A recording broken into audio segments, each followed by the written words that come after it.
Welcome back to the Octave Leap podcast for a very special broadcast on a subject I haven't even delved into, yet it happens to be one of my favorite subjects. We're going to talk about health, but probably from a perspective that you'd never heard about. And it's not just me today. I've got a very special guest, someone who bridges ancestral medicine with cutting-edge DNA optimization inner technology to bring people to a place where they truly feel alive and radiant. So I'd love to welcome Jade Sundari to the podcast today. And Jade, I've got to ask you, what is this mysterious connection between Kundalini Yoga and our DNA? Oh, wow. So we're going to dive right We're in. going to dive right in. I'm not going to ask you how your Tuesday afternoon or Wednesday's going. We don't want to talk about the weather? Yeah. No. The energy of Kundalini, how it influences our DNA, that is a very mysterious question. And I think a lot of, scientists have been studying this. A lot of people have really been exploring this. And for me, that experience has been more of a direct one and an embodied experience. And then I've really felt into that energy and then looked at, some research with discernment at a later stage and extracted information that resonates with me. And from what I understand, when we're streaming energy through our body and when we are tapping into some higher frequencies and we make this a practice, we start to rewire our energetic system, our nervous system, our parasympathetic nervous system. It really comes online, and this influences everything. It cleanses the neurobiology. It cleanses trauma out of your body and out of your mind. And when this happens, there's a natural elevation that goes on within, and we're able to more tangibly lean back and experience our radiant body. And this has the capacity to then switch on and upregulate our genes. So that's it in a nutshell. That when our genes have been upregulated, or when our endocrine system is being really nurtured and rebalanced, there's this cascade effect that happens throughout your entire being. And that's where cortisol slows down, or is we need cortisol. Obviously it's it's a part of our chemistry, but excess amounts or excess stress hormones, that's when all of that calms down and we become more responsive. So it's very akin to the states of being, a full-bodied state of being that is interacting with rebalancing all of your systems. And as a result, that's where everything optimizes and upregulates. What an answer. You see, folks, this is why I wanted to have this episode and this conversation. And it's been a long time coming. But I got to start at the beginning. And I want to go in with the heavy stuff so people knew what they're getting into for this episode. But let's back up here and speak about your relationship. Like, how does somebody come into contact with basically what I'm going to call the keys to the Lamborghini? And the Lamborghini is the inner technology that we have. Like, it really feels like the way that you're speaking about this is in this real refinement and this wonderment and this expansiveness of what's possible within the human biological instrument. So how did you come to find out about this? Were you born like this? Did you incarnate through like immaculate birth with this information, or did you go through a normal life and actually experience things that led you onto this path? I love that question. There's so much in that. And I'm looking of which point to even start from as the entry point, because it does feel like it's an energy that's been with me for a really long time.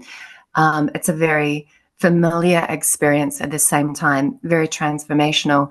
And there was a time when my father came over and he said, I'm going to India. And I was like, wow, okay. And he was really vulnerable and he was opening up to me. And I saw a side of him that I hadn't seen before. And he said, yeah, I actually feel really nervous. You know, how am I going to respond? And how am I going to experience this new reality in India? And so he was going through a marriage breakup at the time. And so he went to the ashram to study in an ashram there at the Ishtar Foundation, which I believe Satguru founded. And when he came back, he was completely different. He was completely radiant. And I went over to visit him and he said, hey, check this out. I want to show you something that I learned in India. It's called a Kriya and it's going to change your life. You've never done yoga like this before. And he set up the mats in the lounge. And he was like, no, it's very specific. We're going to do it exactly like this. Follow me. And I was like, okay, it's going to like buckle up. What's going to happen?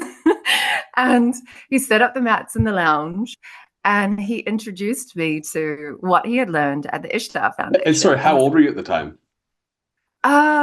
This was only about 6 years ago. So I'm 45 now. So yeah, 30, 39, 38, something like that.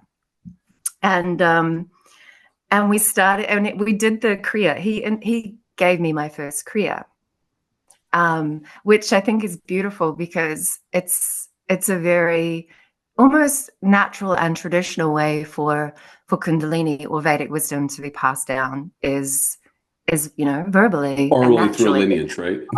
Exactly. Maybe not just a family lineage, but yeah. So we did it. And he was like, keep up, continue. And I don't think he even remembers this, to be honest. Wow. And I remember doing it. And afterwards I was like, holy shit, like that knocked my socks off. That was really different. That was not like a normal yoga. And I felt my state shift. And I was like, okay. And to this day, he still has the sequence pinned up on his fridge in his house. But so I had that experience, but then I think I just, stored that away and went on. And if I was to backtrack, I was in Sydney and, I was living a busy life, like a lot of people in their 20s do. You're studying, you've got a really active social life. I was, catching trains and buses, and I was studying design, and I was like working 3 jobs, some of them freelance, some of them one like full-time, et cetera, et cetera. So I was just pushing life to the max. And I saw something called Bikram yoga and hot yoga. And I think, the name, it was really catchy. So I thought, yeah, let's give that a go. I'm doing a lot of things, but I probably need a little bit of balance in my life. So I signed up for that. And I was one of the first people in the classes like 20 years ago. And it was in Sydney. And I noticed that over the year, people were getting hooked on it and the classes were getting bigger and bigger. And then the wall went gone and then it was expanding. And they had this board, sign up for a 40-day challenge. Mm-hmm. And I thought, okay, let's do that. And I was really pushing myself to the max. And so I was going to do that as well.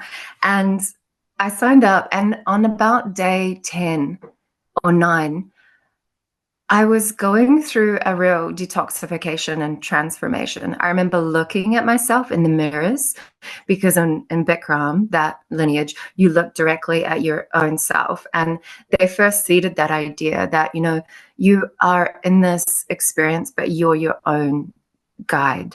you can make the adjustments and the changes and implement. And so I was looking at myself, and I started to see all this black stuff like pouring out of my eyes and my head and through my aura. And I was like, oh God, I look terrible. But no judgment, right? On the self. And so I was going through a detoxification of my subtle bodies, and I was going through the first shift in preparation, and I'd gone to about day 9 of doing this yoga marathon, this daily practice, and I went into the showers, and it was a collective, all the women are in the showers together, and I was waiting for my shower. I was feeling quite zen at this point and just in neutral. And I went into the shower and I flicked it on. And as soon as the water hit my head, I had this full body, like electricity just surge through my entire being and engulf me with bliss, consciousness. And I literally hung on to the shower wall, like, wow, like my consciousness just went whoop, whoop, and I lost all sense of my body, and there was this like igniting force moving through me. And I was quite shy at the time, and I was like, oh my God, did anybody see that? A sort of feeling. Did anyone else see what's going on inside of me?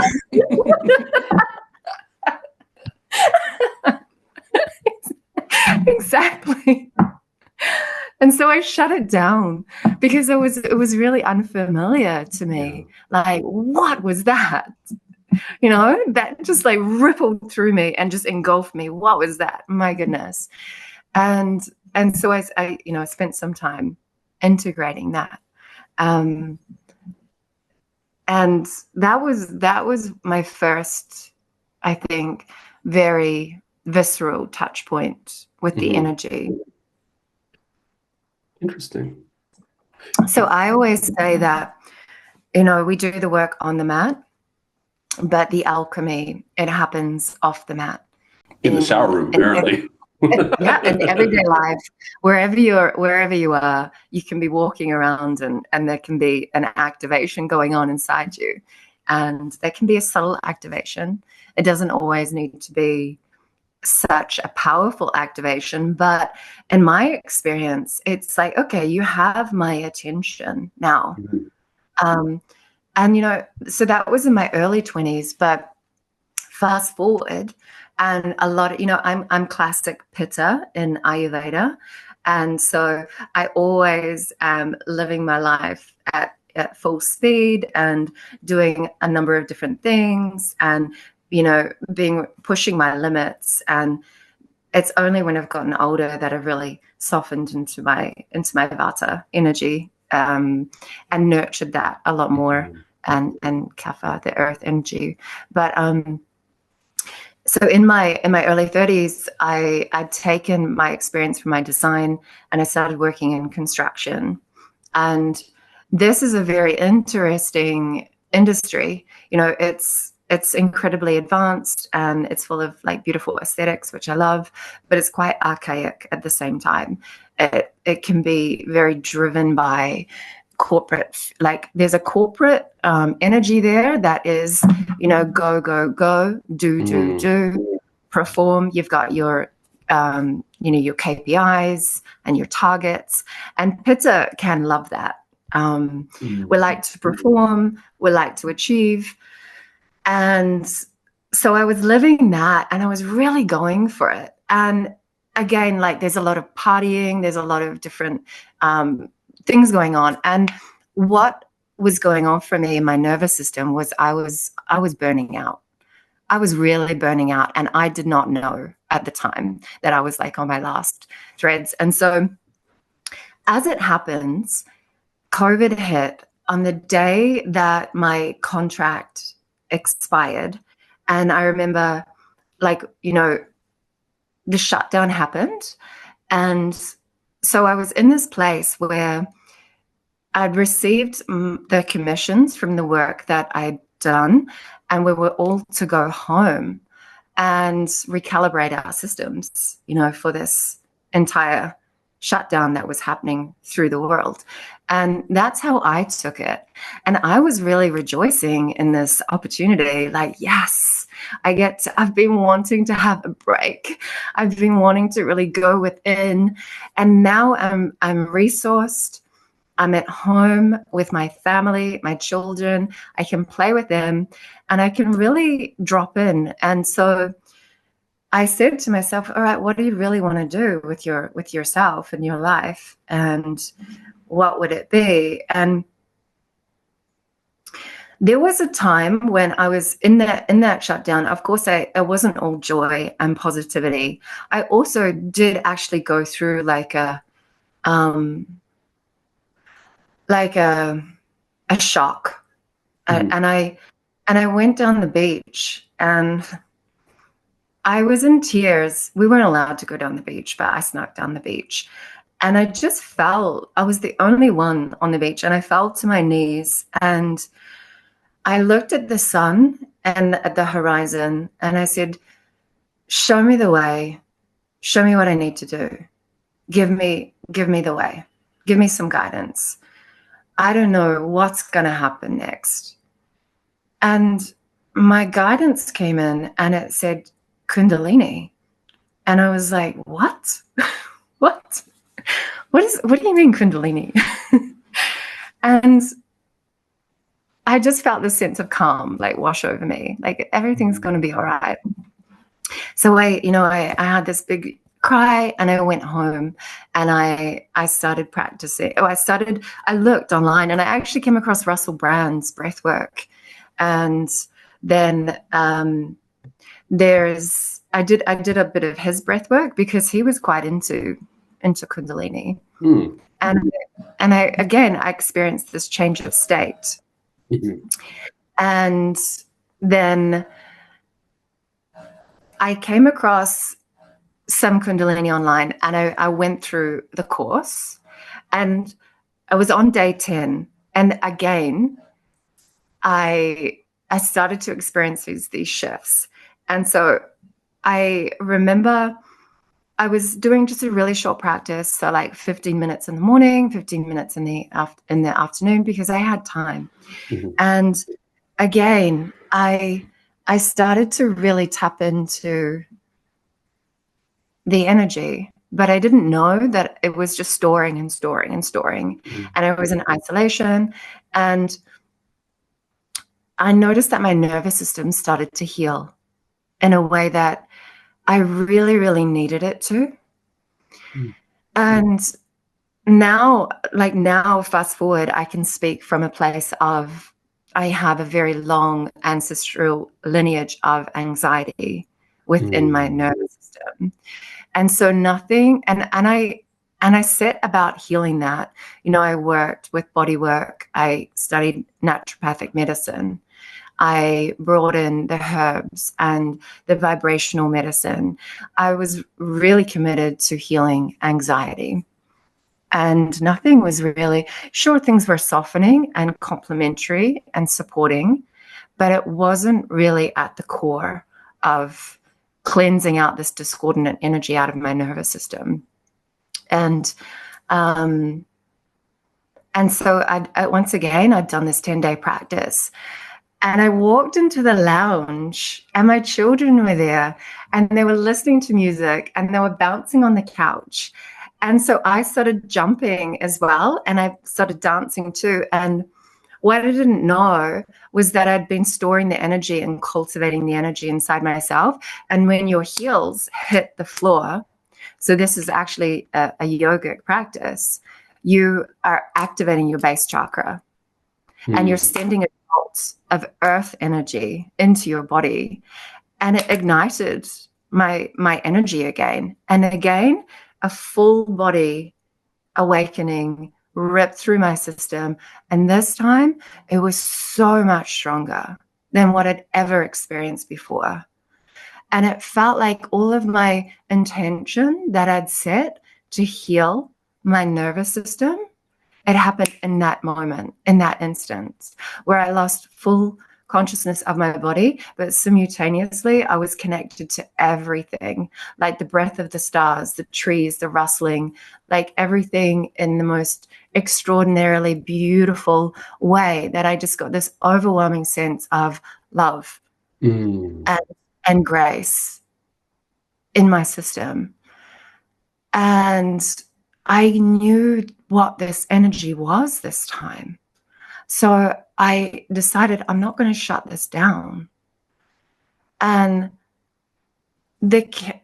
I walked into the kitchen, and I just sat there, and then I started doing the dishes. What else do you do in the kitchen, right? Make the food, clean the dishes. Yeah, and I started integrating that, and I started holding that energy and seeing where it was moving and residing in my body, and that was that was a real catalyst for going into, all right, I'm going to study this. And I went online and I found a school in Canada, and I signed up to become a Kundalini yoga teacher.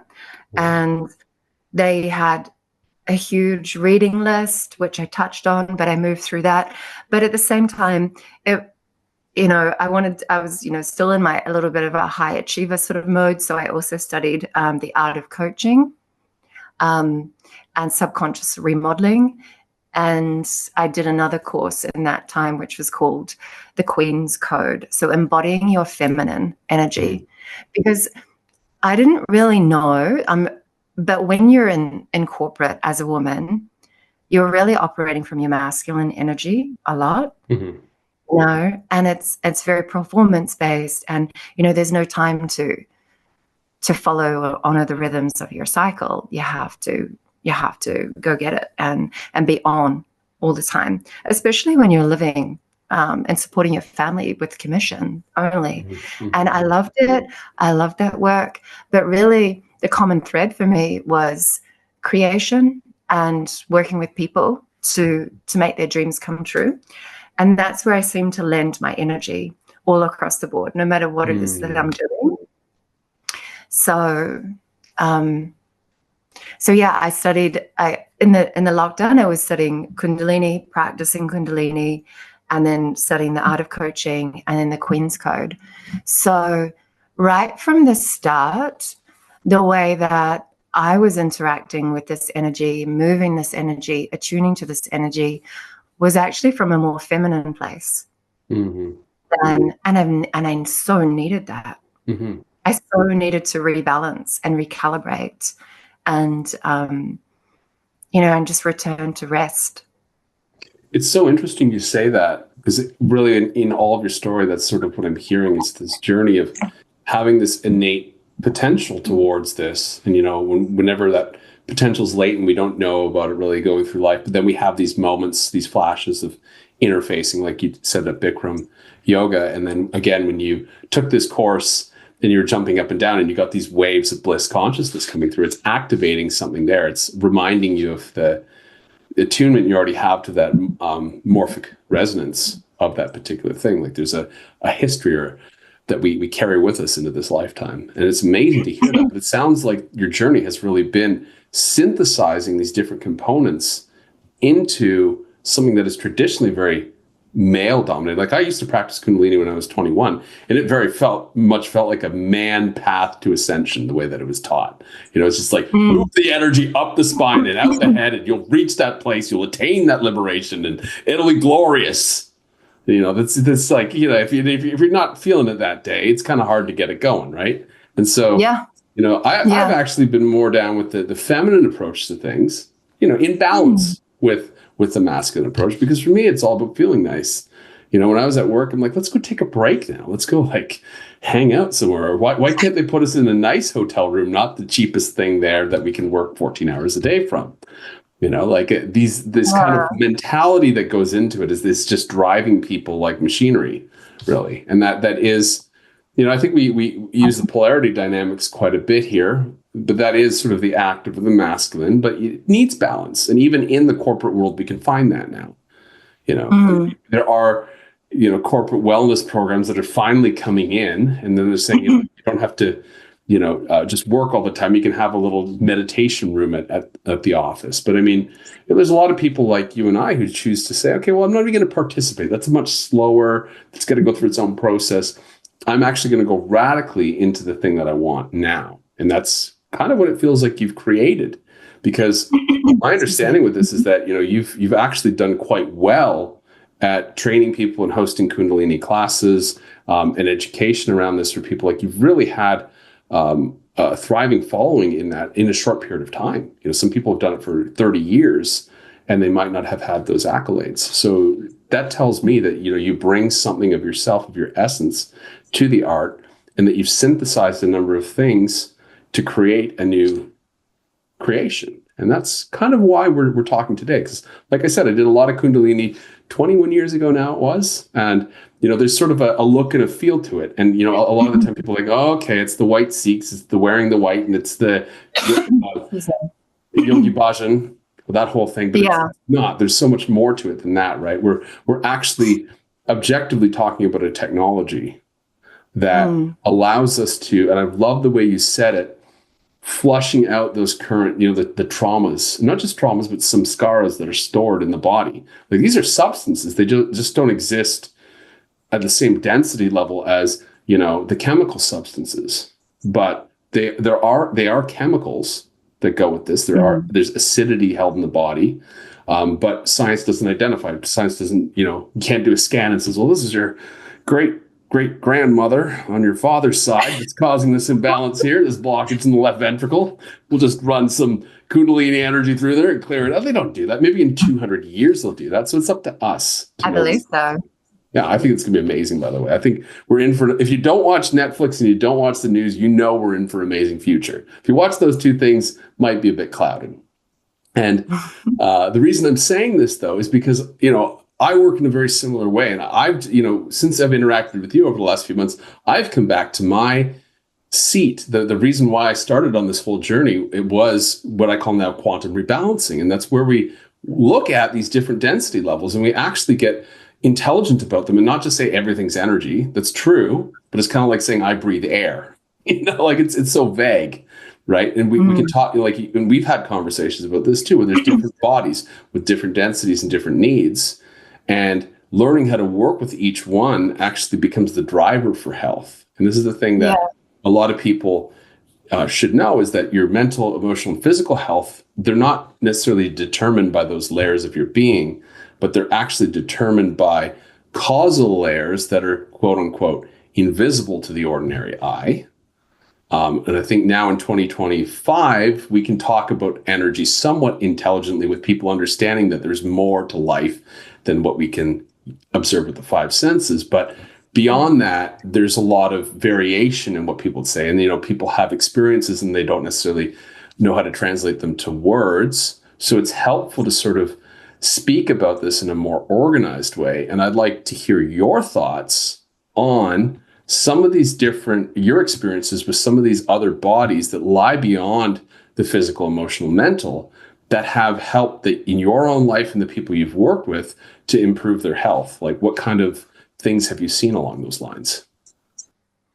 Yeah, sure.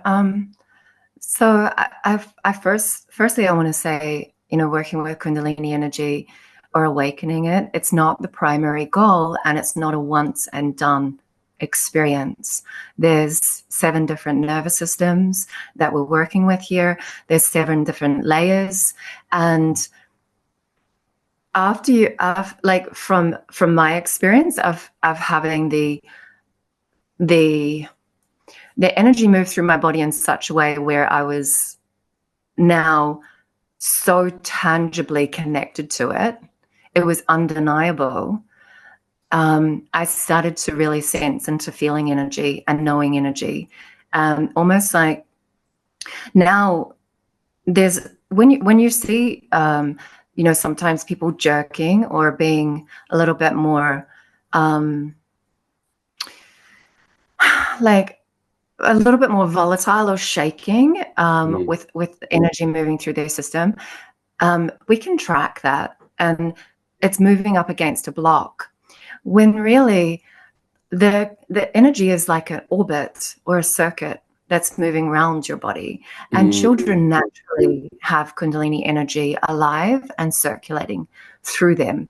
And that's why they're just connected with spirit and consciousness and the present moment, because their Kundalini energy is in a really clear circuit. And it's not until conditions and conditioning start to impact and impede on that circuitry.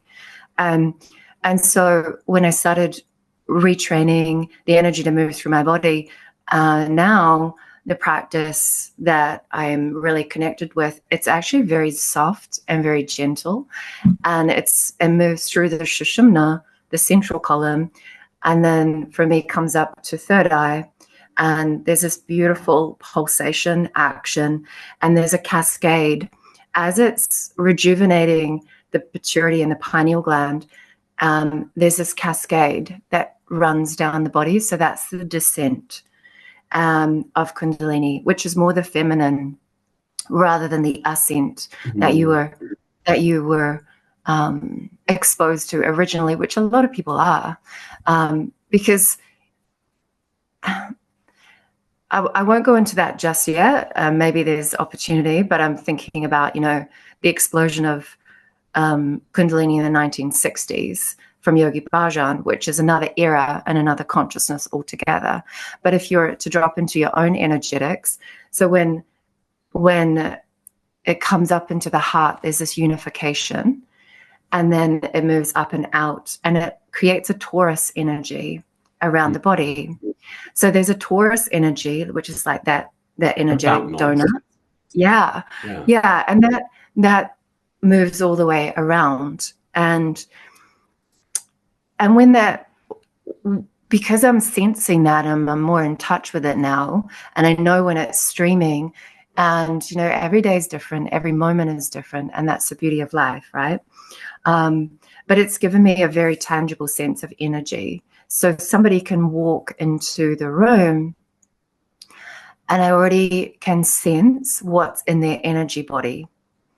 And because I am a mom, and I'm a lot of the times I'm either with clients or with children, I can often feel into a person's inner child and what went on with their inner child.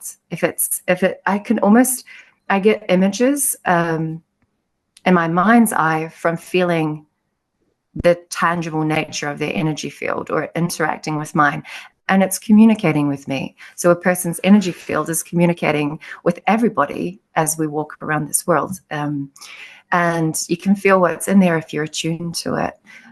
Much like the work that you do, David, as well. You're attuning to people and sensing and getting feedback. And so it's just all feedback of our energy bodies. So I often, if somebody books with me, or automatically, I'm not going around reading everybody all the time, or at least I try not to, because you want to stay centered in your own experience and grounded and present. But when there's permission to do so, to work with somebody in a transformational and expansive way, the energy fields start to talk to each other because there's this agreement. And in that, a person, it's a very intimate thing, because a person is giving you permission to look at all the areas that need love and all the areas that they would like to purify and clear. And so in that, I can sense, are there chemical blocks? Are there emotional blocks? Are there mental blocks? And then, of course, you can feel and sense into all the joy, and that's underlying a lot of those layers as well. Because I am of the belief that, these sufferings or these inflictions that we go through in life, they are unavoidable, but they are here for us to transmute.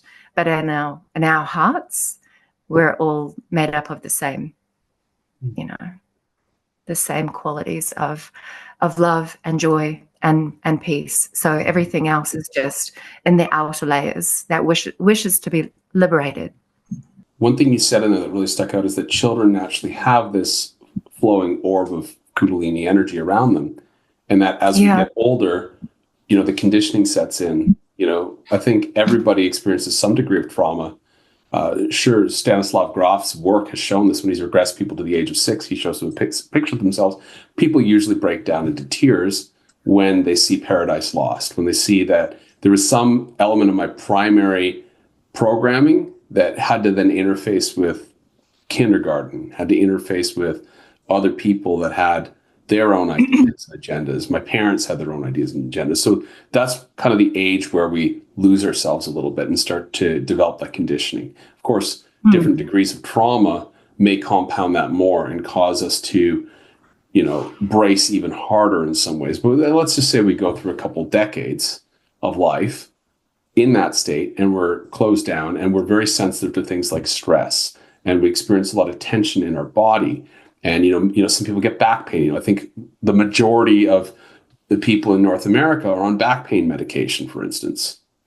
But from what I'm gathering from what you're saying is that there might be a natural solution to this, and that these kind of practices might help people at liberating the traumatic tension, the emotional trauma from their bodies, and actually become more resilient to life stressors. And let's face it, folks, cat's out of the bag.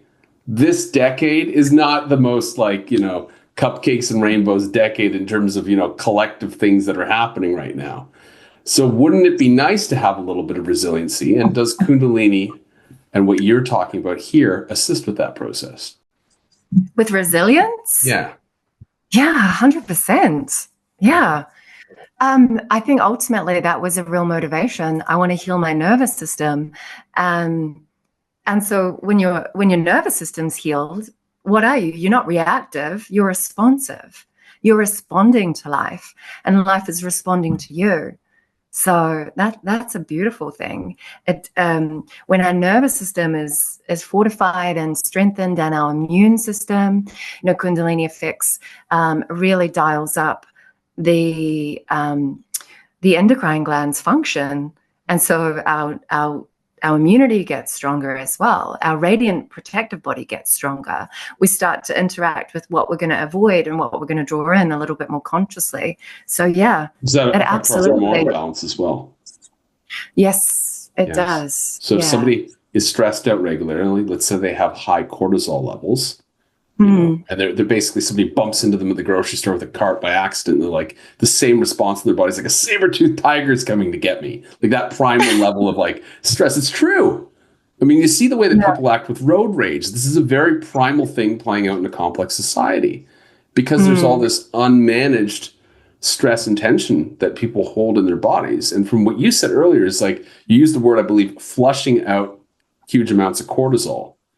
That there, I think would be, people don't realize that because it sounds quite scientific, but the implication on that could be that, you don't feel those kind of triggers anymore, and that your decision making, your whole world isn't this myoscopic lens of survival, but all of a sudden it's shifted into this expansive paradigm where you can spot these opportunities that are in your environment already to make your life more prosperous, to make your relationships closer, and to essentially, like you were talking about, bliss earlier. So you can actually experience this. There's people I talk to, and I'm like, when is the last time you experienced joy? And they're like, I can't remember.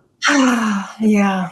And they're younger than I am, and they look twice my age. They're in their late 30s, and they're just they do not look healthy or radiant anymore. The body does not contain much oxygen anymore. It's shutting down. Yes. Yeah. And people can be operating from flight and fight.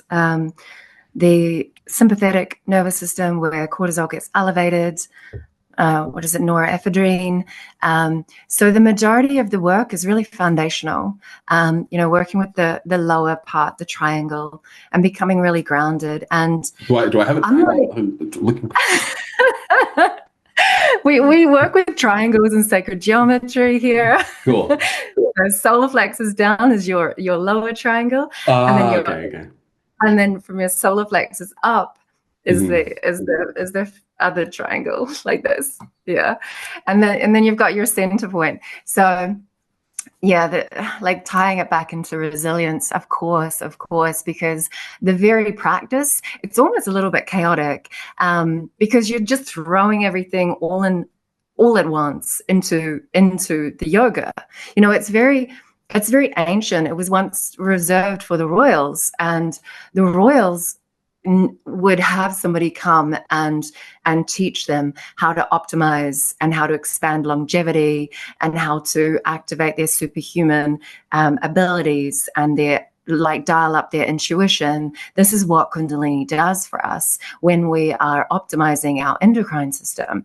And they're like one kriya, just one sequence, has been studied to optimize the endocrine system for up to 72 hours after doing just one. And that's why I always say, you do the work on the mat or on the floor or wherever you are, and then the alchemy is happening, the healing is happening, the return to homeostasis is happening. Unlike, I've done all forms of yoga, and if you look at Ashtanga, for example, it was really designed as a military practice for young adolescent boys. And the sequence is, you do a mantra and then you activate your muscular system and you're repeating it again and again. Can you give me an example of a military mantra? Like that's something I've never heard of before. A military mantra? In Sanskrit. I think it's just been reduced down into a basic Om these days. Okay. Yeah. And then there's a little bit of breath work at the end, and then you're now prepared for meditation. Whereas with the Kundalini practice, which I'm sure that's not even its true name, it's like from the Raj lineage, we sound and we move and we invoke intention and we breathe. And we're throwing it all in together, And so it's really like this flow and this dance that you're dancing with your polarities of life. There's some stresses happening, and then there's the antidote happening all at once. And so it almost divides your consciousness into 2 or 3 different points of like being the observer and like witnessing it happening, invoking it happening. It's like, and then from there you can take that non-ordinary state into the rest of, apply that to other areas of your life. So, and that, so you can have that broader perspective. That was definitely not what I wanted when I was 21. You want to know how I got into Kundalini yoga? I can't believe you told me that you did Kundalini yoga. This is where I was when you're 20. 21. This is the story. Basically, I was so I wanted to get somewhere in spirituality when I was 21. And there's a guy I met who was running these meditation groups, and he was a very balanced guy. He was older. He's probably in his 50s. He was also a performer, like a street performer. He used to juggle and ride unicycles and stuff. So pretty creative guy. And I liked him. His name was Rick. He had this little group. And he's like, okay, we're going to move to my house. The things will take place at 6:30 in the morning. And I was at this university. There's no buses running. So I used to walk at 5 a.m. for an hour and a half to his house to do the meditation. So it was already I'm going to school, university engineering all week with 8 classes. It was insane. And then going to his house on Sunday. So there's no time for rest. Completely parasympathetic. And then one of those sessions, he goes, some people, they really got to watch it. Sympathetic or sympathetic? Not the parasympathetic. No, it was full on. Sometimes I get them confused. There's the side that is rest and digest, and it was not rest and digest. It was. I always mix them up. Yeah. Okay. It was keep going and plow the trail. That was the mentality. Classic pitta. Classic pitta. And even though we're meditating, I was meditating all right, enlightenment now type of thing. And then in one of the talks afterwards, he goes, you got to be careful because there's some of these systems that people use to get to God faster, and they can cause problems. And Kundalini yoga is one of these. And I said, faster to God, excellent. Can cause problems. Don't worry, I'll figure that one out later. So the next day, I went up and I had no time in my life because I was studying a lot. And I went and I signed myself up for Kundalini and yoga. And lo and behold, this is the first place that came into Canada from Yogi Bhajan's work in New Mexico. And it was in Vancouver. And I went 6 days a week. And they kept telling me to become a teacher and everything in Kundalini. Like I was there and I knew them all. I didn't dress up. I wore like red and they're all wearing white. And then, finally they go, and I had a girlfriend at the time. And so I brought her along and we did this 1-day workshop for like 8 hours straight of the Kriyas. And afterwards we had the most amazing connection. Like we were just so in tune with each other's energy. And there was this intimacy without even so much physicality. Like it was just intimacy in our fields. I'm like, this is beautiful. And then I went and I did some more. And then all of a sudden I got this kink in the middle of my back. And it lasted like years, like a decade. And I'm like, this must have been what Rick was telling me. And I've gone and I've effed up now. I did the wrong thing and I'm not going to get enlightenment anymore. This is a very immature 21-year-old mind. So I stopped doing it. And I don't even know why. Like I should have gone back at some point. But that was my experience. Happen. It can happen, and that can be the masculine approach. There's in that era, it was often said, keep up so that you can keep up. It's very much like that. Whereas the way that I guide people is, if you need a break, take a break and then go back into it. And if not, you have a muscle memory, so you can go back into it, and sometimes you can access more endurance as a result. But it can happen. It can happen if your body isn't adequately prepared, and it's a slow, gradual process, or if you've done a maneuver where you've twisted yourself in the wrong axis. So I got back into it recently though, and I'm loving it now because I'm doing exactly what you're saying. It's like, I'm watching it in like videos and stuff like that. And it's like, if I don't like something or, it feels too intense, I'll just take a break and I'll pause and I'll adjust accordingly and I'll get back in when I can. And it's like, I leave every single session feeling very refreshed and feeling very balanced. And actually the funny thing is I've tried massage and I've tried chiropractic. I've done a lot of movement, but I've always had this upper back thing where my upper back is very tense. And then I started running energy from Kundalini yoga recently. And it's like, it went back to that stuckness and it's just like dissolving all the tension. Like I remarked yesterday, I'm like, I haven't felt my back this open in decades almost. And it's, when we relieve ourselves of these chronic tensions, we get so much more mental bandwidth back to then focus on the things that we want to bring into the world. Like, ask anybody who's tired and run down and experiencing pain on a regular basis.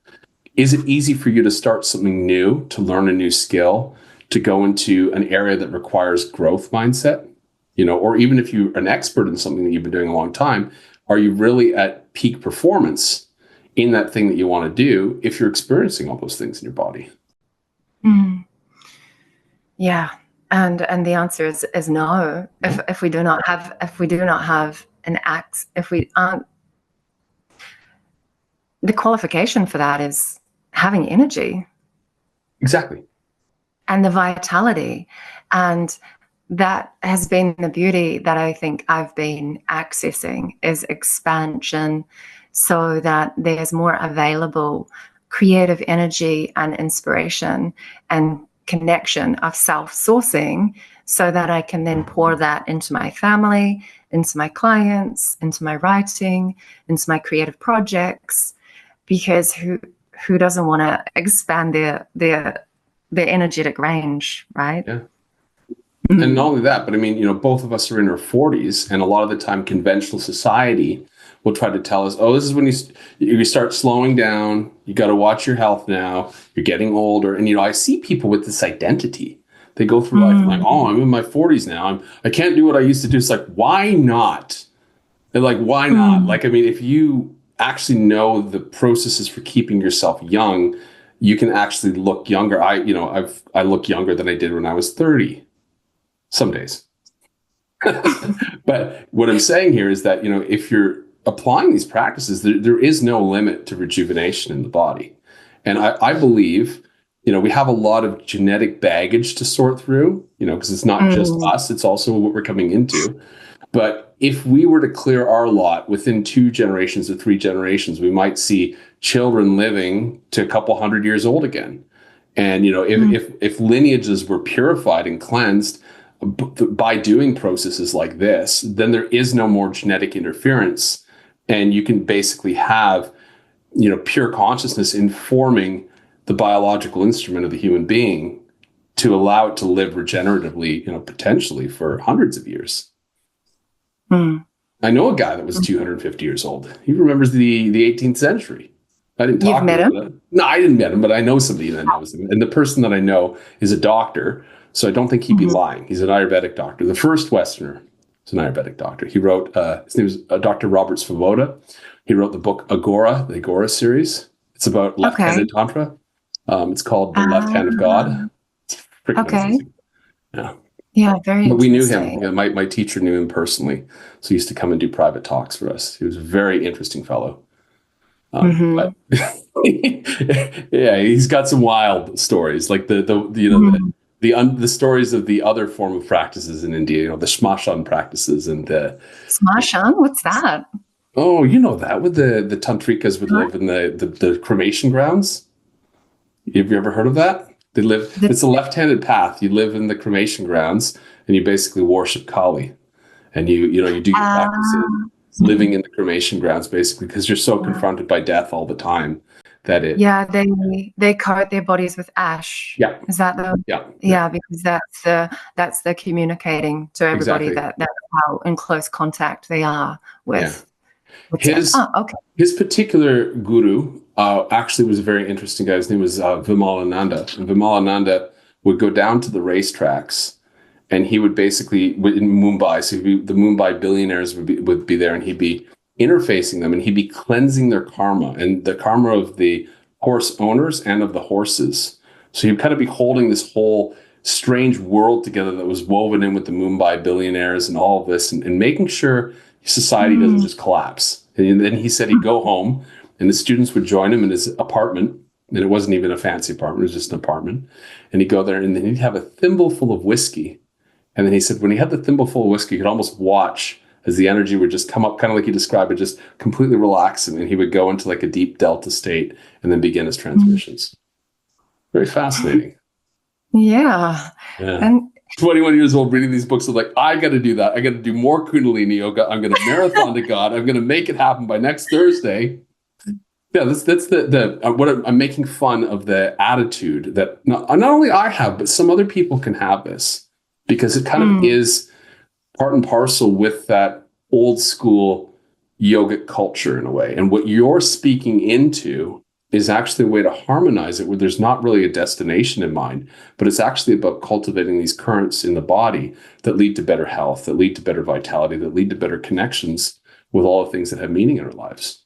Yeah. When we're tapping into that energy, we start to just circulate it every day. So we're almost, that's where we're returning to that youthful state, like children orbiting with that energy and interacting and sensing what's safe and what's for me and what's not for me, and just flowing and activating that flow state. And that's certainly what I really appreciate about cultivating an energy practice, because then it dials up and enhances and refines everything else that you do in your profession and in your career, whatever that is. In the healing arts, people's intuition comes online a lot more, because the intuition, it's in the body, it's in the nervous system. And so if there's a block in the nervous system and you're interacting and interfacing with life, there's still an element of you that you're holding that is holding that reality of that trauma. And so, as we know, whatever we don't make conscious, can start to or we're not harmonizing, can start to reflect back to us. So when you I think you touched on cleansing karma, or cleansing, we touched on cleansing ancestral karma.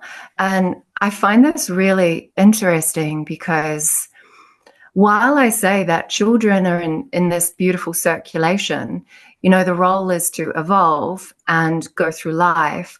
But it's almost like the impacts that we're we experience as we grow then trigger the lineage that was a seed within us of, the samskaras, and that purges, or that comes up and out. And it comes up and out not because it wants to harm us, but because the body knows that it wants to be released and dissolved and resolved. And that's where that energetic detoxification comes in. And supporting that is also the holistic approach that I like to offer, because we can support the purging and we can harmonize the purging from a number of different practices. And sure, you can do it on your own as well.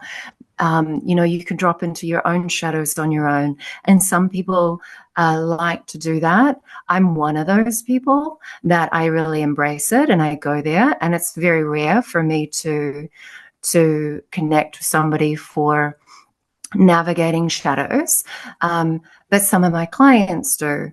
But for me, that experience of that purging or that unpacking or the shedding, I like to call, is it's been like sometimes I'll do some gentle breath work and I'll start crying. This doesn't happen so often, but when I was first cultivating a practice, I would start shedding unknown tears from the unknown blockages or pain bodies that had been stored on a cellular level or an energetic level as well.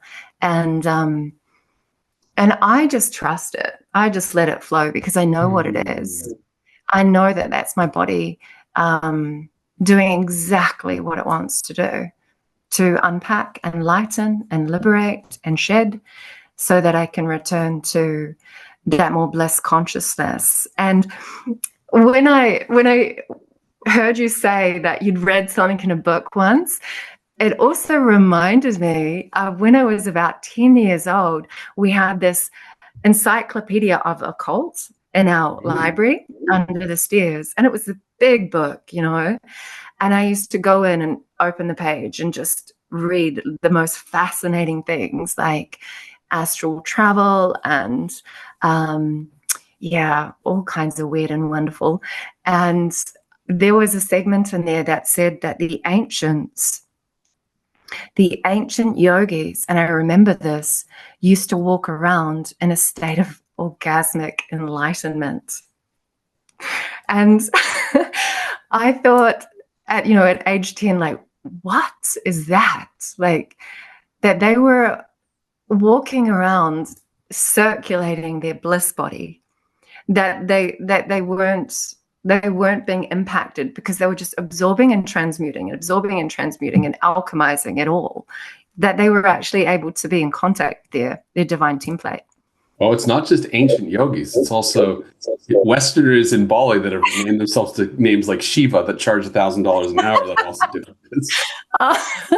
Okay, that sounds a little bit sus. Yeah. But I think there is a fascination when we read stuff like this because, for a lot of people, I mean, there's a lot of people who don't even get to orgasm in their lives. And then the people that do have this moment of it in a very controlled setting that's truly pleasurable. And then, I've encountered this, I've experienced this myself, and I know people who are like this, that, their life kind of becomes this bliss that is very similar, but it's completely non-sexual. Right. And it's because it's a state produced by the body when there's certain conditions being met. What are those conditions? Well, definitely the liberation of tension. You can temporarily get there through intercourse, for instance. But existing in that state is really where there's no imbalances or blockages. And there's just a clear translation of, pure source energy into the actual vessel, into one's awareness. And I can't help but think how stabilizing, rebalancing, and I'll use the word healing. I'm not using the word healing as much anymore, but it is healing, because when you're in that state, and there's been times where I've been there for days, if not weeks, and it burns away the coding that you're referring to, the samskaras, the karma, the ancestral trauma, right? And so you go into those higher states and all that stuff just evaporates away. So even if you come down later, there's less of that residue that's clogging your system. What a lot of people fail to recognize, and especially, you mentioned when people have these trauma bonds or karmic bonds and they latch on to people or circumstances that aren't healthy, it's because there's this coding in them that's seeking resolution outside of them through whatever means it can. And it potentially could resolve in a way that's like water washing over stone. It might take decades, it might take lifetimes. There's also faster ways, right? You can, water over the stone can do that. A pressure washer would do that, and then you take a drill to the stone and you'd instantly be able to groove it out. Now, we have different tools to do this, and I would not recommend the drill. Don't take anything that's a drill to your body. But we have ways of working that are more effective. Sounds awfully cathartic. Yes. That are faster and more effective than the slow, drawn-out process that also might be very demoralizing, might keep you in a state of pain. You might miss opportunities in life, and you might think you're doing a good thing because people tell you around you, they say, well, this is what we do. Or this is how I resolve that, and you should try it too.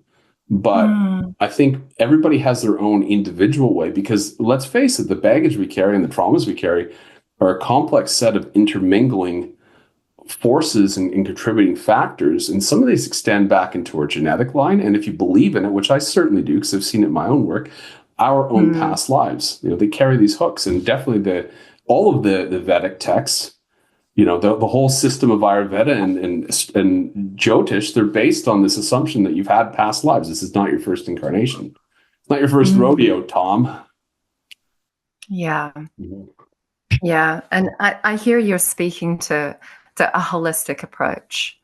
Beyond holistic. What we typically call holistic, I don't feel goes far enough. At least where I live, the holistic approach is a little bit of acupuncture, a little bit of herbalism, a little bit of massage. And, that's the holistic thing. And you eat organic food. And there's still a lot of people who do that for decades and decades. And they hear holistic and they just think, oh, yeah, it's the natural way.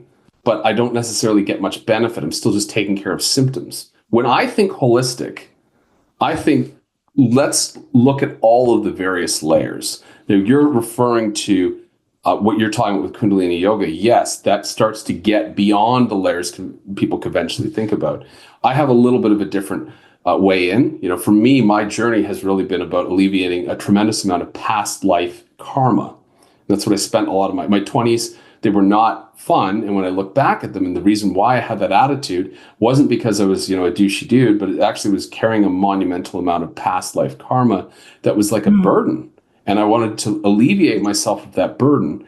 And when I discovered the modality that I've created as quantum rebalancing, that allowed me to liberate myself. And with that came a 180-degree turn in life away from working a corporate job 90 hours a week in northern Canada. I was doing environmental studies and protecting groundwater, which had a great appeal to it, but it was harming me. And beyond that, I was tied into a corporate role. I was quite unhealthy, and I wasn't living my best life. And then when I learned these techniques, and it all came with a whole bunch of things that I was doing that became quantum rebalancing. Within a year, I was in Australia. I was self-employed. I was starting to make more money than I'd ever made in my life. And I was doing something completely different. I was living as I was meant to. Yeah. And that's a gift that we can't necessarily access unless we know how to go to those deeper inner layers and resolve the residue that remains there. Because otherwise that residue is going to look for reconciliation elsewhere in the world. And it's going to hook onto something. And it might get us there, but it could have taken a lot longer. Yeah. Yeah. Yeah, I hear what you're saying. And you were stripping back the layers to access your Dharma. Yeah. And that's where it's at, right? When we work with our Dharma and we're listening to that internal guidance and we're living from head-heart coherence and operating from that place of service, that's when the laws of the universe will conspire for you, to support you, to sustain you. And karma is, karma blocks, and it's a really interesting thing to become aware of, because some of it is unavoidable, but then some of it can be on loop that we've been entrained into. At least this has been my experience. And I've learned through my awareness to pay attention and move through move into it, embrace it, because if we do, on the other side is our dharma. When we move into it and we embrace it, in relationships and interactions and scenarios and patterns.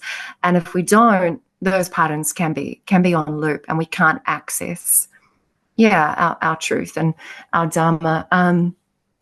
Do you want me to share a little bit about my experience with the quantum rebalancing? That would be lovely, actually. Yeah, because you have, for the record, Jade has had a session with me, and it was quite impactful from what I gather. So please, share with the audience. So you can let people know, because we're talking about multidimensional health here. So we're really talking about this not just from this perspective of diet and talk therapy, but from Kundalini yoga and even quantum rebalancing, which is just another thing that exists outside of the body-mind complex, but actually benefits the body-mind complex quite a bit, right? I just want to say first, I didn't expect what was going to happen in that session at all. I had no idea what was going to come up. And that can be the magic and the beauty of being in the present moment. But I also really trust myself and my body and what was wanting to be released. And it's sometimes, that old lineage, that old adage, people don't change unless there's pain or something along, we can sometimes just not really give it our attention. But I booked in with you after a few back and forth conversations, and the trust was there, and the connection was there, and then also my intuition was there saying yes, just yes. So I mentioned before that I'm quite well versed. I mean, I can be quite isolated of where I'm living, and yes, there's a lot of healers here, but a lot of my process is to go within and to transmute it and to clear it, and to return to a few of my practices. But I had an ever tightening headache that was plaguing me, and it almost felt like I was in a grip, and then some days it would grip in, and then sometimes it would alleviate. And it would certainly alleviate with doing detoxification protocols. I'd be touching on clearing out parasites, molds, etc., and doing the energetic work. But I got to a point where I was like, no, this needs to go. We need to get this out. This is blocking me. And so I booked in with you, and then you started to guide me into a place where I connected in with that headache, the source of that headache. And I remember saying to a friend, I feel like I have these headaches because Kundalini energy is trapped. And that almost might sound scary to somebody, because I mentioned before that I'm able to circulate the energy up and then move it out. We have the ascent and the descent. But there was a part in the center, I felt like it was deep in my midbrain, where there was just this push of energy trying to move through a neural pathway and cleanse it, but I wasn't able to. And because I'm of the awareness or the understanding that Kundalini is in our service, it's doing exactly what it needs to do. But for me to go deep, deep, deep into that place, it's a little bit scary. And how nice is it to have somebody take your hand and stand beside you while you drop into your own subconscious and your own energetics. And that was a really beautiful process, because I remember there was an apparition of the mother line that appeared before me. So first I interacted with my grandmother, and then she showed me there's somebody behind her, and it was another grandmother. And I'd completely, I was not in any logical brain or mind, so I was not blocking the process because I knew that this is really good for me.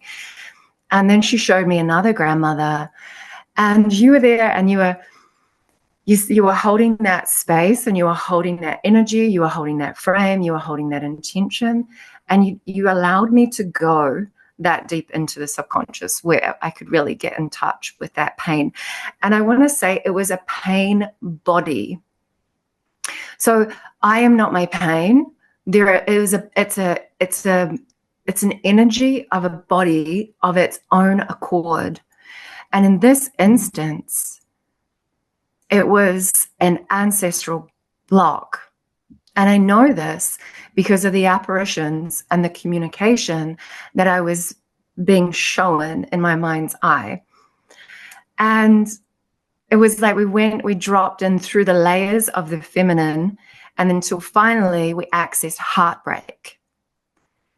And I'm not sure if you remember because you have a number of clients, but we access heartbreak. And in heartbreak, we have a tendency to go into the mind. And I believe that that's what had happened, perhaps in my own experience, but also in my great, great, great, great grandmother. So and I was like, oh, my grandmother's here. That's nice. She's showing me something behind, and then behind. And then I got this overwhelming sensation of just cracking open with pain, excruciating pain of sadness and heartbreak, but it was lodged in my head. And then when I spoke into that, because I have a practice of that, I kind of believe your anxiety is a messenger, your pain is a messenger, ask why it's here. And so I said, why are you here? What is this? And she said, I am in an ocean of grief. And then she showed me that she was on a boat and she was leaving a place of beauty, and there was flowers behind her. And in that moment, I remember just grabbing my head, and all the pain was pouring out of my head. And so, of course, I cracked open, and I was able to purify and purge that block, that karmic block, that ancestral block, however we want to frame it. And the physical expression of headaches? And it was showing up as a headache. By the way, I haven't had headaches since. That's it. And that's the reason I started offering this to people was when I had psoriasis over 80% of my body, and I got rid of it through this process, and it hasn't come back. So, I mean, there's physical healing that goes with this. And what you said is absolutely amazing. And I just want to highlight for people listening, Jade is completely adept at this kind of work because she's very used to going in. She goes in a lot. She's told you this. She's obviously proficient with Kundalini yoga and moving energy in the body. So there might be fewer blockages with her than with, somebody else. Not to say, it's not better than or anything like that. It's just her state coming into it, right? And some people might not get quite to that level initially, but I do see that happening and deepening over time, because quantum rebalancing, the goal of it is for you to go as deep as you're capable of at a given time. I make myself as dumb as possible because I'm not here to build a new simulation for somebody to live in.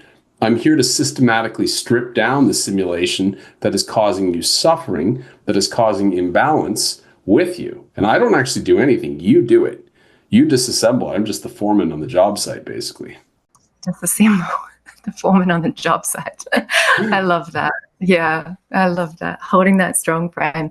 And what was really fascinating is I remember speaking to you and I was saying, I know that she's of some sort of British descent, but she's not.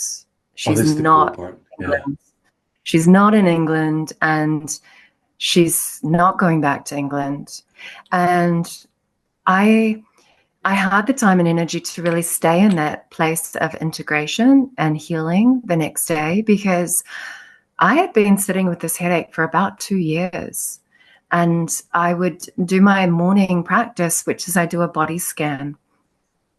And it always would report back to me discordance in the crown chakra, not in Anja, but in crown. Discordance there, discordance in the nervous system. So for me, it was almost like that final piece of, you know, healing's not linear.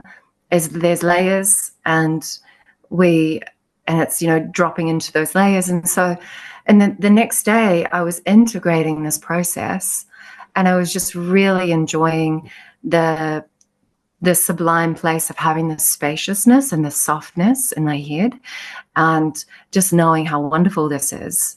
And I messaged my mom, and I said to my mom, because I'm not going to tell her this experience, I just said, hey, I had a dream last night. And I think I connected with I think there was my great-great-great-grandmother. And she sent back a message which I never would have expected. She said, oh, yes, Hannah Eliza Wolf, she came from Wales, and I think she was born in India. And she was in India, and she came here on a boat. And in like the 1800s, but it was 1883, actually. She gave me that. She gave me that date. So I'm studying at the moment, you know, genomics and DNA, wellness profiling, and this is very alive with me at the moment. And so I started to do a little bit of research, because as I mentioned before, I'm having these direct experiences, and then I like to back it up with evidence or understand it. That's where my mind goes, and it doesn't rest until I find it. And then and so I started going to some genealogy sites, and based on the name and the dates that she'd given me, I managed to trace and piece together her story. And her story was stand out there. So she had come from Wales, so I was close. And she had arrived with her boyfriend in India, and he was in the military, and he was murdered at age 41 as part of the Indian Rebellion. And she had a daughter. So she was now a widowed. They got married in India. She was now widowed, and she had a daughter, which she named Hannah Eliza as well. And she would have been in heartbreak. She would have been in a lot of heartbreak. She was a single mom now. And what I noted is she didn't return to Wales or England or to her husband's, my great-great-great-grandfather. She didn't go back to Scotland. She hopped on a boat and she traveled to New Zealand, which is where I am. And if it wasn't for her making that brave and bold decision based on heartbreak and activating into her survival mechanisms, I wouldn't be here. It wouldn't have seeded the lineage of our family in New Zealand. But yeah, I managed to track it back, and I just attuned to her energy for that for a while. And I thought, and I realized she would have been in grief. I mean, how could you not? You just lost your husband, right? And you're a single mom, and you're traveling on a journey on a boat to a foreign land where you know no one, for like 6 weeks, 5 to 6 weeks. And so that's what I tuned into. And it was the kind of pain that I've never experienced before. It was really, really, really deep. And I feel like actually on a cellular level that I was wanting to purge. I was wanting to release. I was wanting to shift. And that's where the quantum rebalancing served me in that process. Yeah, that you can see now, especially for listening to that, like think about it, this chapter of the lineage, which was 4 or 5 generations, and I'm assuming everybody who came before you and after her was also born in New Zealand, right? But the whole migration of a lineage to a new land was seeded by grief and heartbreak. That was never really honored. That was never really seen. That was never released. So my question is, and this is an open question, but like, how many other lineages out there do you think go around holding this like unspoken of baggage, the elephant in the room that's hanging over the family, the thing that causes children to rebel against their parents because they feel the weight of that ancestral burden and are helpless to do anything about it because we don't have proper education? How often do you think this happens? A lot would be my, if I were to speak for everybody, a lot. A lot, yeah. I mean, that's what fuels the whole party industry, right? Let's just escape this temporarily.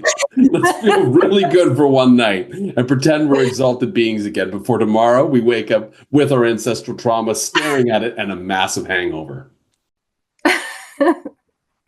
Yeah, showing up in different pain bodies. Oh yeah, different pain bodies. Banging, knocking on the door, let me out. My mentor, who taught me many of these procedures, and he was, I don't even know where he got them from. He said, I saw his CV and it was too large for any one human to do. And he had been questioned. He says, my CV, and he's from New York. And he's like, my CV is too long for one person to do by themselves. I clearly went into parallel lives and I assumed all the skills of my parallel lives and brought them into this one. How else would I have done it? You know, this sort of like comedian type of way. Like it's just an everyday thing.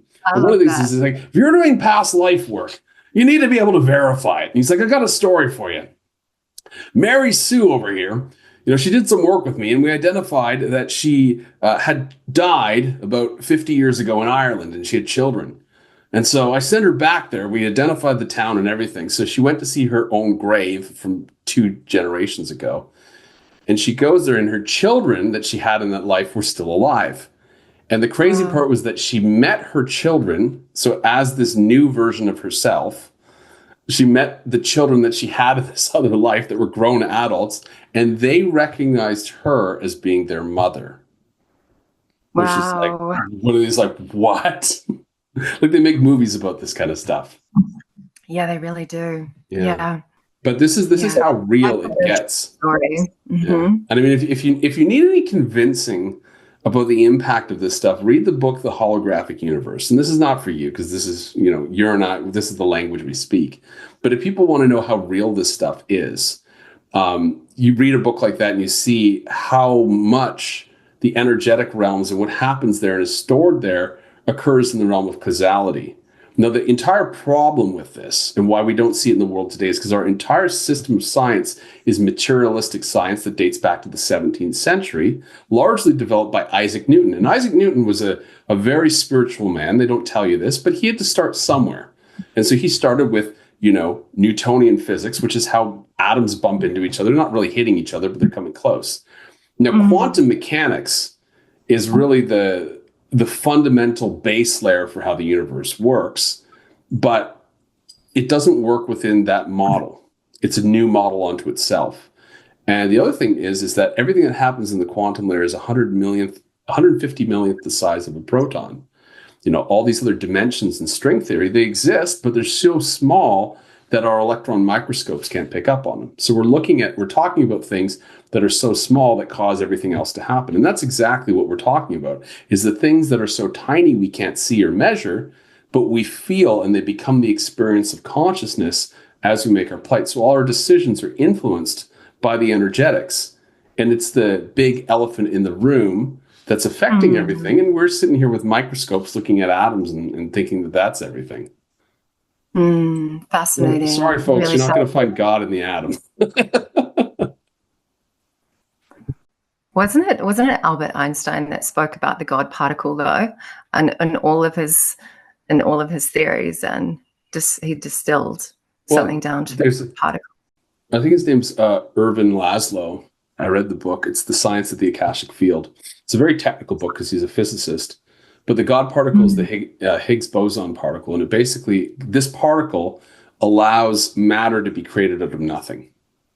So there's nothing, there's a vacuum, and then all of a sudden, an ice cream cone pops out. I'm not sure it's like that. I'm not sure it really happens like that, but literally something goes from an energetic template, from a hologram, into something.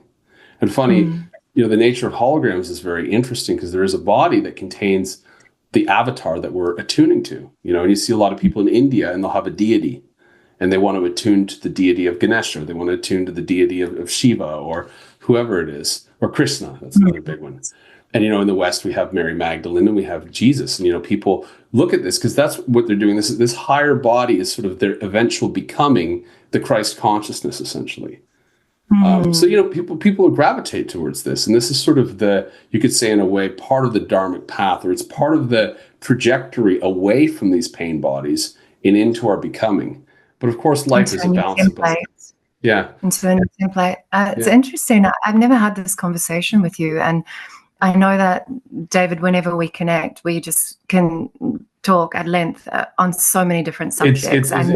It's absolutely disgusting how long conversations can go around me. You got to remind me to eat sometimes because they go on forever. Because once I get in the right configuration with the right person, I'll tell you guys what happens is I start to data stream from this morphic field that I'm attuned to, which is quite a large library of information. And this isn't something I've always done. This is something that came about in my adult life when I cleared away the genetic blocks to accessing that. And you all have a morphic resonant field where you can speak about these things for hours. You might not be accessing it now, but you can get there. And when you can get there, you can do things like super learning.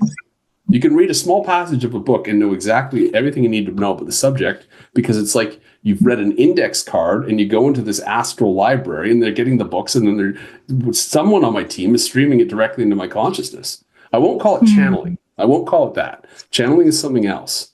Channeling is letting another thing step into you. And, that's my definition, at least. I'm very, very specific with words. It's fine if other people use, I'm channeling from my higher self. That's cool. But You are. I've never heard you talk about this, and it's very Joytish, actually. That I'm also a Joytish astrologer. That's how we met originally. And in Joytish, the understanding is when you start to attune to the celestial bodies, there's a space of information that you start to download, and it's well known, and it's certainly been my experience as well as when working with people in that realm, able to plug in. But what you just said before about the deities and the avatar body and moving into that higher being, it is really beautiful. Logically, I can say it's beautiful to have an example of a higher state of being, or a role model, so to speak, for people to attune to. And I can't speak for, Hinduism, because it's not something I was born into. But the more that I drop into my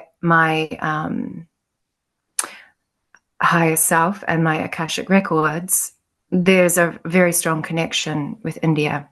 And I was having some body work done one day, and because I actually said to the person in advance, if you touch some points and I start to undulate, don't worry about it. Okay? That might happen. It's just energy moving through my body. And he was okay with that. And so he'd been practicing a type of pressure point of opening up channels. And so I said, yeah, sure, I'll sign up. You can work on me. He was a friend. And he started to touch some points, and I started to undulate, which is just, when energy is moving through the body, and Kundalini energy is, and you can give it any number of different names. You have a surplus of energy and within that you're cultivating. But he did touch a few points down my torso, and it activated a wave, and the wave went up into my mind's eye. And again, I saw this apparition of what I now know to be the yantra. So the yantra is the sacred geometry. And it went over my full body, and then it immersed and fell down upon me. in my mind's eye, but at the same time, I'm in a very surrendered state. And I thought, this is amazing. This is beautiful. Let's allow it. And I heard a voice saying, I am Sundari. And I thought, okay, this is interesting.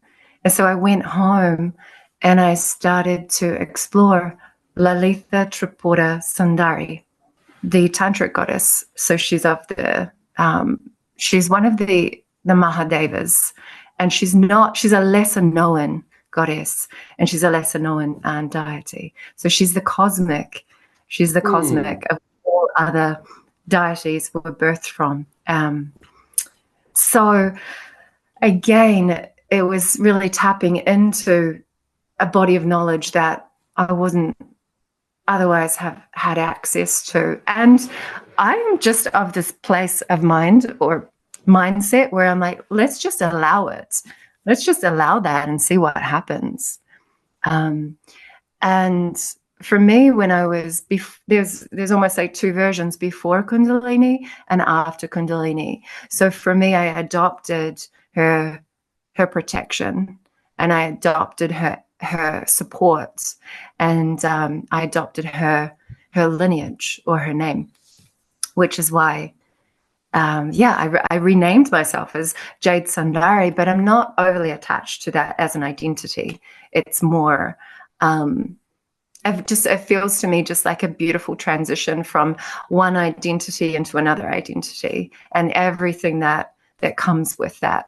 You want to hear something fascinating? Sure. Add to that. So I had a teacher for 15 years in a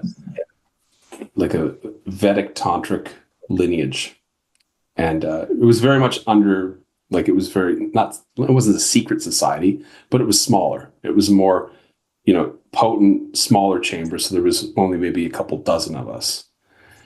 The teacher, though, the woman, she was a woman that was leading it. She was part of the lineage, obviously, but she renamed herself to Lalita, and she was the same deity that basically you mentioned there. That actually, because she was very psychic, and she saw all these deities, and so she had renamed herself from a Western name into Lalita. So it's very interesting to see that we have this obvious chemistry, but it's because I was potentially interfacing with somebody who also had the same avataric resonance as you, or at least some partiality of that.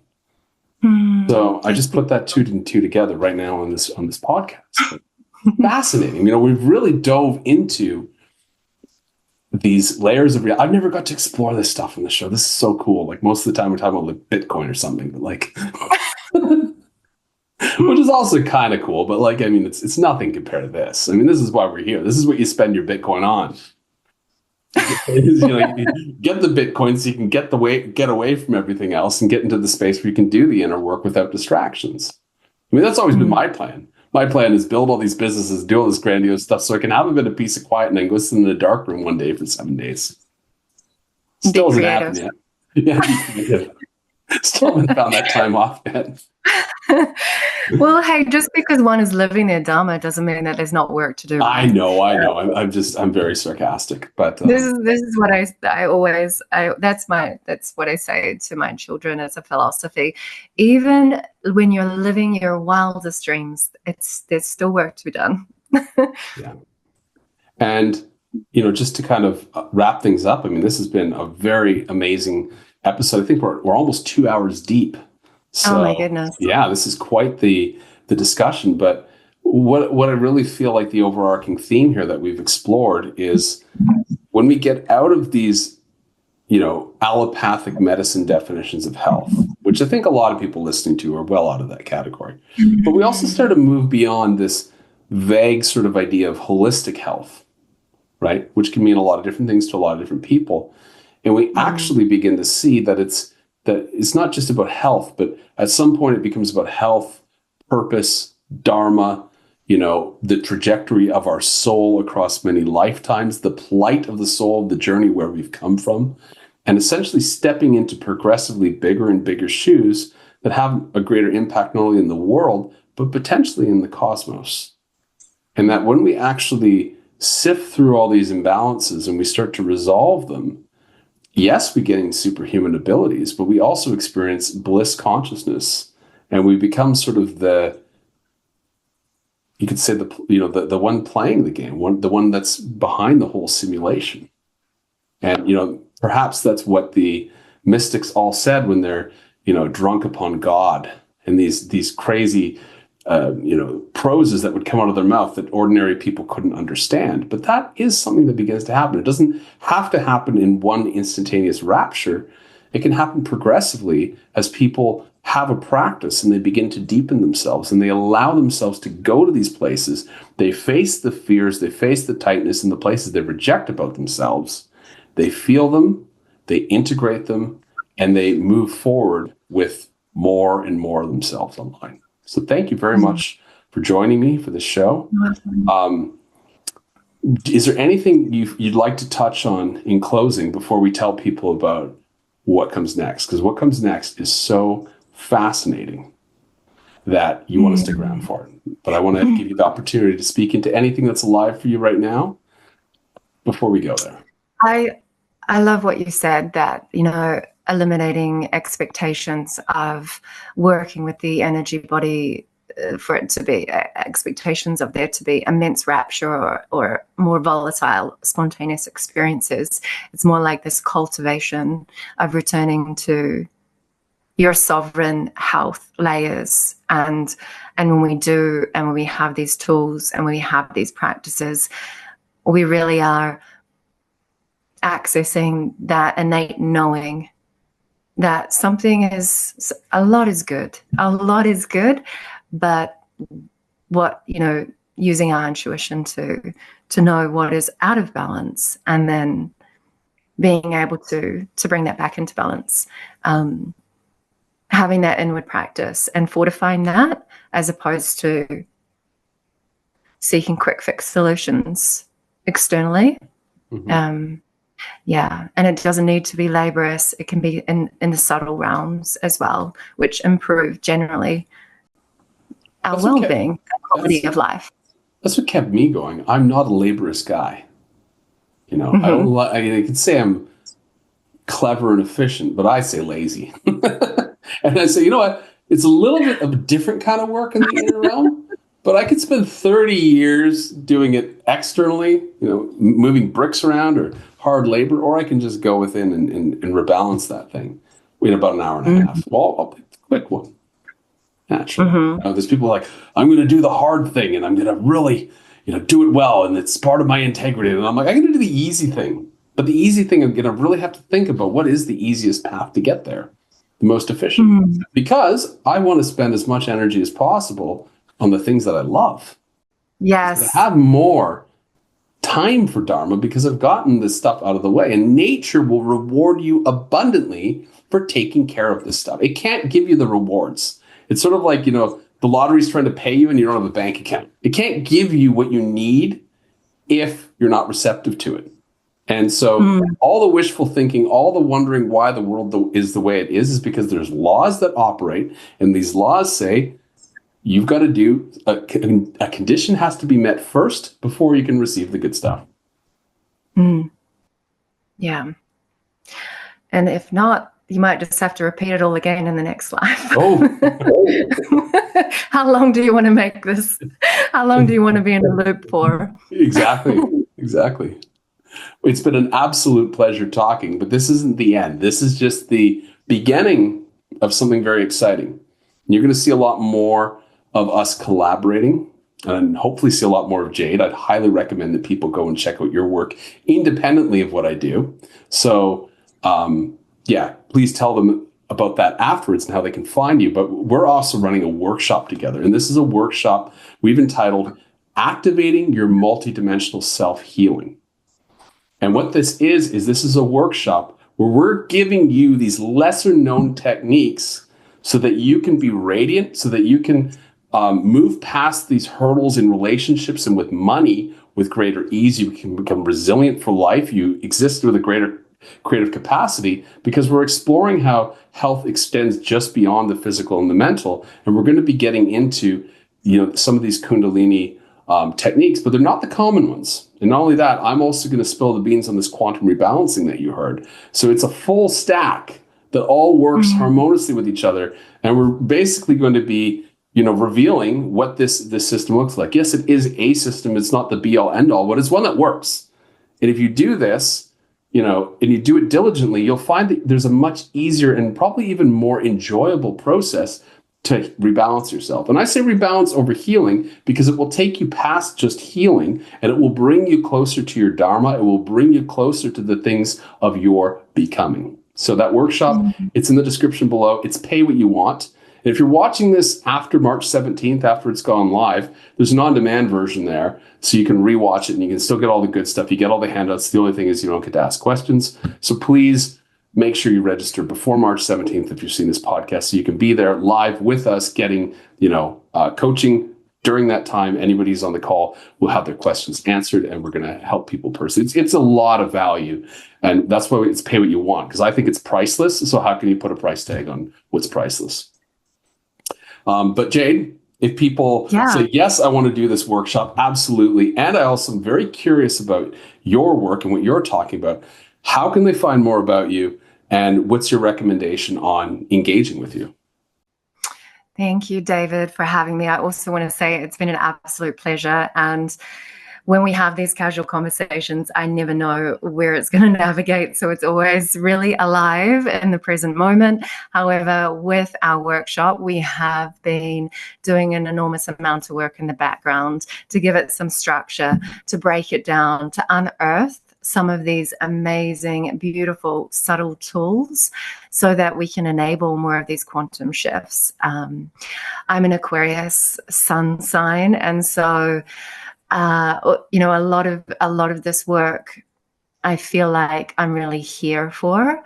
I show up for it naturally. So this collaboration, it's been a beautiful organic evolution of just us connecting and seeing that there's an enormous amount of overlay in our value systems. And whereas I might be speaking one language and you're speaking another language, there's this really nice intersection where we are co-creating. And I'm excited to share and to listen as well, because I'll be speaking on the second day, but I'll also be listening on the first day. And then on the second day, I'm also going to guide everyone through just an internal key. So a Kundalini, I like to call them activations. It's not a deep cathartic release. It's just optimizing and turning on the subtle bodies. So clearing out some of the channels and bringing in a little bit more of, that polarity in balance. So I'm going to be sharing that as well. And yeah, I'm excited. I'm looking forward to that. That's going to be really a beautiful process. And if people do want to find me in between here in the workshop, it's very easy. It's just my name. So Jade Sundari, that's me, working in service for something beyond myself, working with the energy of Sundari, the triple goddess. And there's a few different offerings on there. I have a quiz on there, which is a dharmic direction quiz, which is really inspired by a lot of the feedback that I'm hearing from some of my clients, that they're accessing their inner voice, they're accessing the inner direction, they're accessing, this is who I'm becoming now, because I've unbecome, and this is who I'm becoming. And they catch that glimpse of their higher self, which is beautiful in the non-tangible world, in the intuitive realm, but then to have that almost solidified into a framework and revealed back to you, it can provide an extra layer of guidance. So that's there in my website, as well as supporting people in a holistic manner. So with tailored, customized health, well-being programs and protocols where I'm weaving in Ayurveda. Diet and detox as well. We didn't even get to talk about that stuff. Yes, which is a big passion of mine. And all sorts of really cutting edge stuff. We didn't even get to that. We would need another 6 hours for this podcast to actually scratch the surface on all the amazingness you bring into the world. Regeneration, optimization, that's where it's going to be. I don't know. Delivered in the workshop. I used to have this theme song I said to you for the Octave Leap podcast, and it was like this techno music with heavy metal. It was like da, da, da, da, da. It was like Octave Leap podcast, regeneration, optimization. That was literally the slogan of it. It was so cool. Yeah, I'll send you an episode with that in there. This is Octave Leap. Innovation, regeneration, and human optimization. You'll laugh. It's just these synchronicities between us. It's literally the words you use. It's wow. Yeah, really synergistic. So you're already tapping into your future self way back then. Already tapping into where I'd be today. That was it. What I'm doing today was a fractal that exists when I started this 4 years ago, Octave Leap.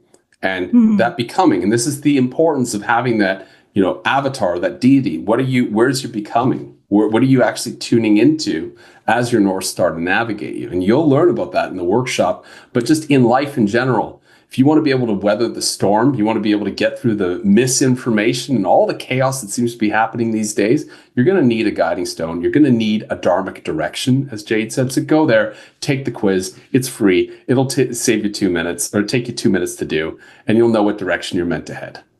At least, a start in that way. And that's always a good thing.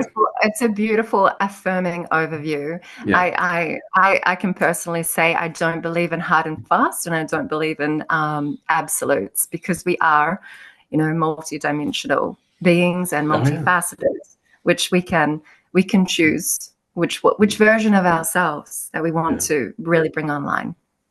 So thank you very much for the podcast today. Thank you for this interview, Jade. It's been absolutely wonderful. You guys got a lot of goodies in the description below, so make sure you go down there. You get the link to the workshop. You get the link to Jade's webpage and her quiz, and feel free to reach out to her if you're ever interested in any of the services she offers. Thank you so much. Take care. Thank you.